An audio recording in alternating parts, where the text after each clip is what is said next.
Okay, so welcome everyone. We are the graduate assistants for the Counseling Center. I am Yesenia Lares Martinez. Diana Santillan. All right, so we are talking today about stress management as a guide to mental wellness.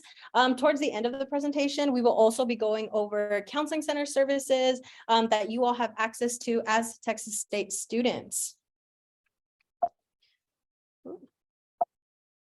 And of course, with technology, there's always some gaps, right? So just to give you a quick idea of what we're going to be talking about, starting out with alleviation tools. So stress isn't really something that can be prevented. However, there are ways to alleviate some of the stress that we feel and the way that it impacts us. We also talk about the different sides of stress and what this looks like. Stress presents itself in many different forms, and being aware and cognizant of how it presents itself can help us combat it. We also talk about practical approaches for letting go of stress, as well as self-sabotage, because it's not out of the norm for college students to partake in some form of self-sabotaging behaviors. Towards the end, we do go over practical approaches for letting go, as well as planning for stress reduction.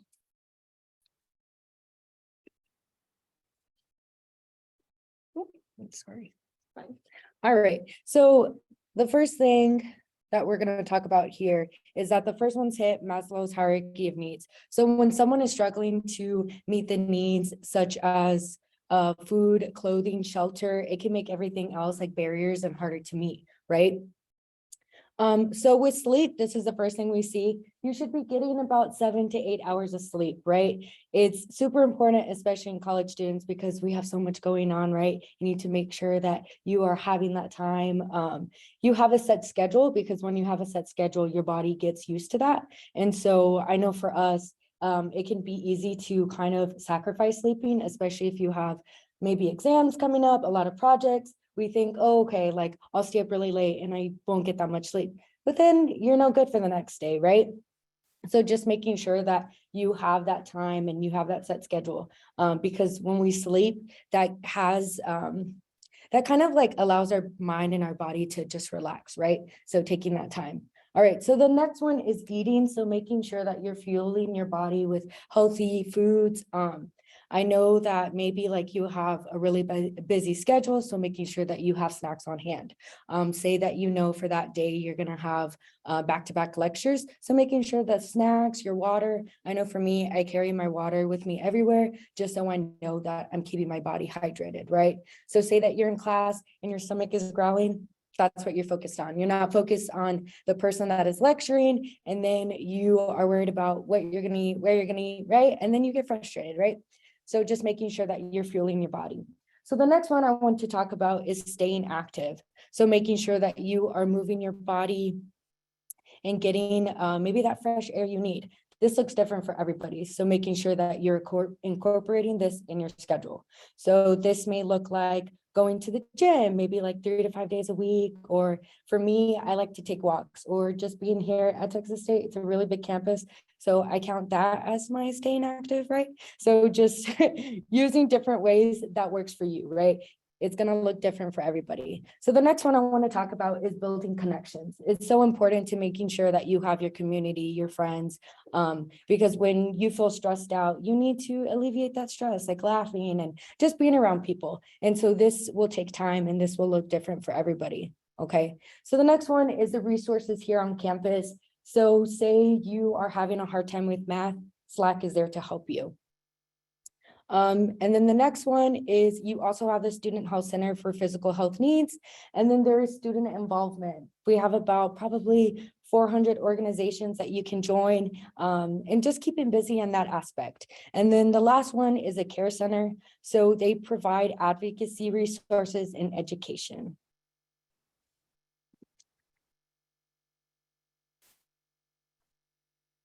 Ooh, it works and then it doesn't work. I don't know what's going on with that. Okay, so moving on to the different signs of stress. So being, like I said earlier, being aware of what they are and how they present itself for you is one way to get ahead of the stress. Your physical signs, that's going to include more of like the nausea, the headaches. I hate to say it, but acne, hair loss, believe it or not, even though we're so young, it might even mean like loss of appetite, right? And I do want to acknowledge that the physical signs are usually going to be the ones that are more visible. I know I've had it pointed out to me, like if I'm breaking out, like it's never good to hear, but sometimes it happens. I have a friend who I know she's stressed out whenever she develops like a rash on her face. So everyone experiences it to differently to some degree. Then you have your more mental signs, right? These include like headaches, poor concentration. If you're usually a pretty creative person and you find yourself lacking creativity, this is one of those signs. And then you also have your more emotional ones, right? So irritability, fear, frustration. Maybe you broke down crying. Crying doesn't always happen because you're sad, right? I've cried because I've been mad or stressed out. Maybe you're feeling anxious, right? And everyone might experience these to a different degree in a different combination. And it's really important to be aware of how they present itself for you. So out of curiosity, how many of you have ever lost sleep because your mind is having a million thoughts and most of them go back to being stressed out about something, right? Me too. It happens.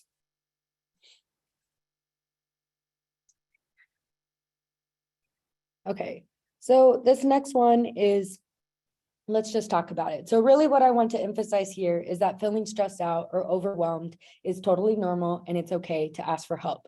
Stress is something that's honestly unavoidable, especially for college students. We have so much going on, right? So obviously not everyone is going to feel stressed the same way. It's going to manifest itself on different levels, and depending on the person, it's important to be conscious about it, right?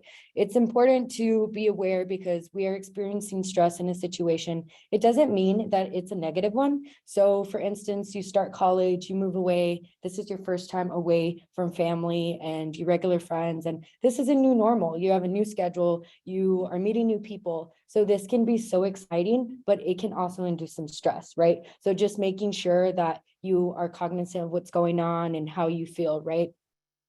So the last thing I want to touch on here is that at any point that you are feeling stress, or even if it's not too much, but you just want to talk to someone, feel free to reach out. Always ask for help, whether that's your friends, your family, the counseling center. We're always here to help you. Just like when you're not feeling good, you go to the doctor, right? Because you have a cough or something. So say when you're feeling stressed out, you go to friends or family or the counseling center to manage that stress. Okay. So when it comes to assessing stress in your life, we kind of broke this down into 3 categories. So the first one, when it comes to responsibilities and obligations, what we recommend is to delegate, remove, revise. So asking yourself, what are things that you need to be taken care of right now? What are things that can wait, right?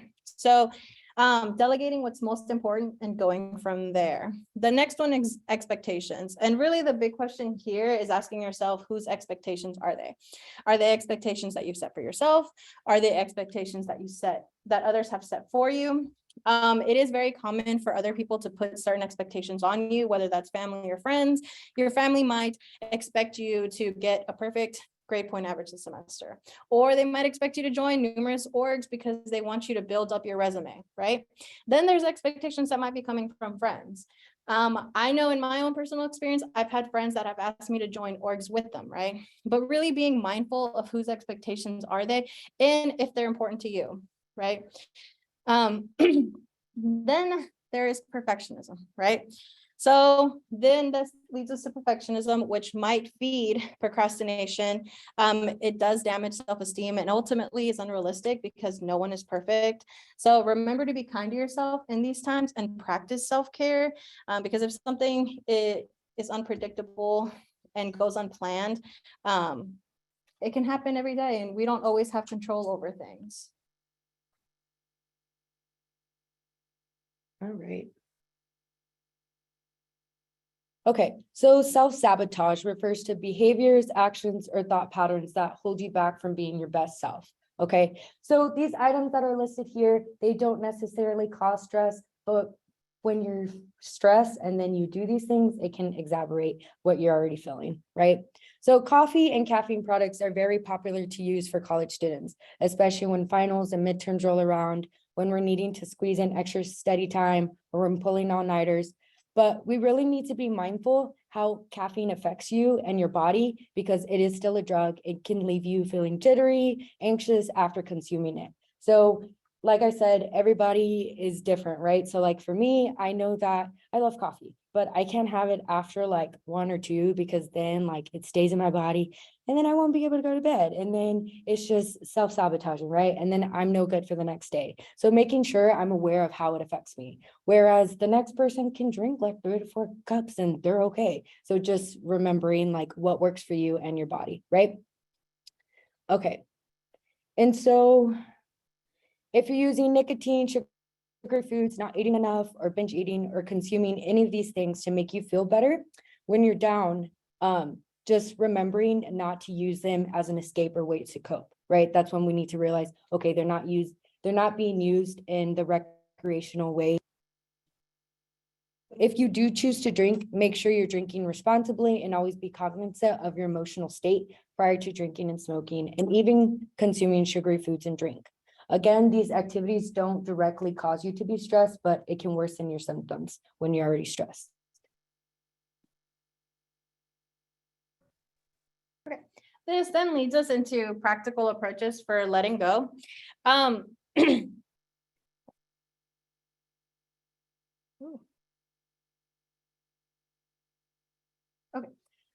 So clarifying priorities, right? So identifying what things are important to you.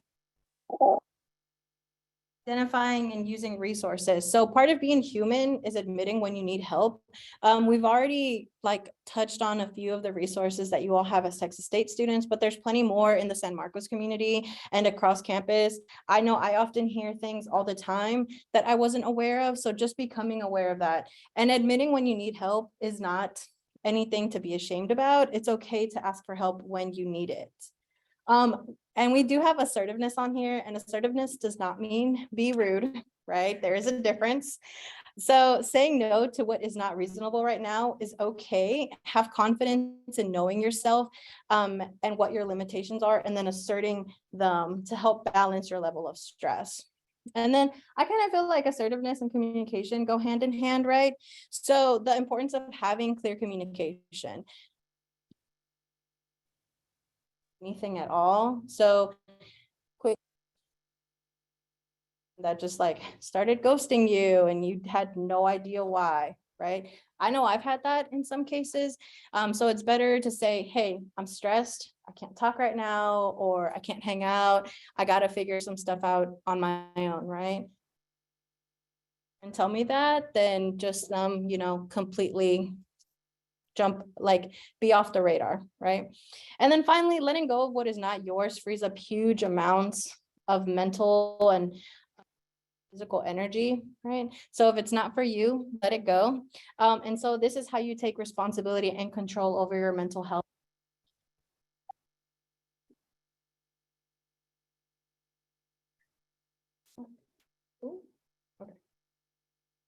All right.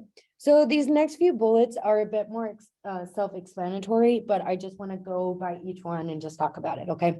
So for the first one is remembering just to breathe, just to have that space and just to refocus yourself. I know for me, maybe like I'm doing different things and I'm like, ooh, I'm anxious. So just taking that moment or a few seconds just to breathe and just have my thoughts and just feel better, right? So like my favorite one, I don't know if y'all have heard of square breathing. So yeah, it's pretty cool. I know different ways to do it, but like my favorite thing is like, I like follow my finger and I kind of just take a few moments just to inhale, exhale, and that kind of just centers myself. Okay, so this next one is choosing one self-sabotaging behavior and eliminate it one at a time. So for example, maybe the moment you wake up in the morning, the first thing you do is you grab your phone. And then you're scrolling on social media, and then maybe you end up being on social media for like an hour and you're like, oh my gosh, I lost a whole hour of my morning because I was on my phone. Something that I've been doing is like, maybe I put like a timer. I'm like, okay, I'm going to be on TikTok for like 15 minutes. So after that timer's done, I put my phone down and then I get up and do something productive, right? So just doing something like that to keep you on routine. And then the last one is my favorite one. So identifying healthy ways just for you to relax and take breaks. So for instance, like self-care, it's different for everybody. It's not one size fits all. I know for me, I try to take the time on Saturday nights and I make a good healthy meal. And then I watch a Disney movie and I have ice cream, whether that's by myself or with a family friend. That just kind of helps me just to end the week and then start the week, right? So that's what works for me. So just doing something during your week to refocus and relax and incorporate that into your schedule. Okay, so this does kind of conclude the stress management presentation, but as promised, I do want to go over some counseling center resources that you all have as Texas State students. So just to give you an idea of the things that we do offer. So we do offer individual counseling. Right now, our counseling center is also utilizing a hybrid model. So there are some in-person appointments and some like Zoom telehealth appointments. They are scheduled about every 2 to 3 weeks, depending on what each student's individual needs are. What happens with appointments is students will initially have a consultation. They'll fill out some paperwork and then they'll meet with a counselor and decide what treatment best helps them. It might mean seeing a counselor every 2 to 3 weeks, or it might mean connecting them to another resource at Texas State or in the San Marcos community. We also offer group counseling. So we do put out the groups every semester. They do change from time to time, so we don't always have the same groups. We do offer consultation services. If you've ever been concerned about a friend, you can always call us and just talk us through it, and then we can help you from there. There's also like educational programming and outreach. In addition to things like this, we also offer other things, and we can go over some of those later on. Some things that we do not do. So we don't do long-term therapy. If for some reason you might benefit from having highly more specialized treatment, we will connect you and work with you and give you referrals. But if that is your case, we might refer you to another agency. And then academic advising. So we don't do anything related to academic advising, which is a little bit different than like high school guidance counselors who helped you with your core schedule. And then you can access our services. The main way to access our services is through our website. I personally recommend our website because it has a lot of good information. It's very thorough. So we included a picture of just what it looks like if you wanted to make an initial appointment. This is our online scheduling tool for all non-urgent appointments. I do want to make you aware that just like the rest of campus, we are also transitioning to the Calico format. So our website may not look exactly like this in the upcoming months, but our goal is to always put the non-urgent scheduling tool in a prominent place where you can quickly find it. You can always call us if you prefer calling, or visit our office. It's on the 5th floor. Can't miss it. And then we also included just like our on-call information and our phone number if you need that. All services are confidential, right? So your parents cannot know that you visited the counseling center. This will not be on your academic record. So you don't have to worry about that if that is something that you are worried about. Okay.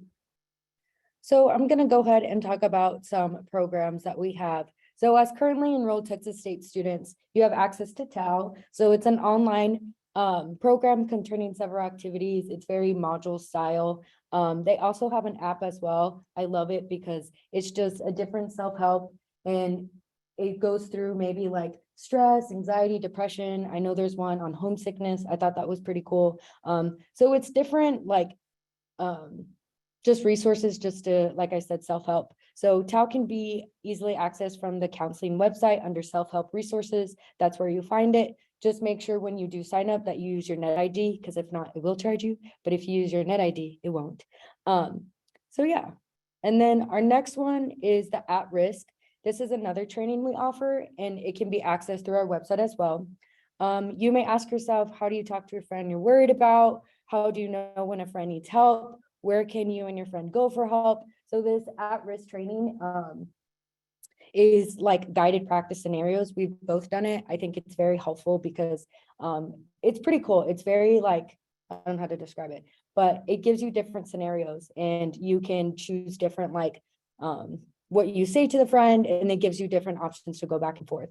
So it's basically how would you talk to a friend and what you can do for it, right? So like I said, it's free, interactive, and it takes about 45 minutes to complete. It does offer a certificate of completion once you finish. However, we do recommend that you take it at least once a year to stay alert and recognize the signs. Okay, and then lastly, follow us on social media, stay connected. We're located on the 5th floor of LPJ.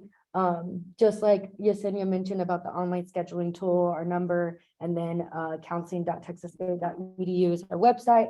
And then Facebook, Instagram, and Twitter, we're pretty active on there.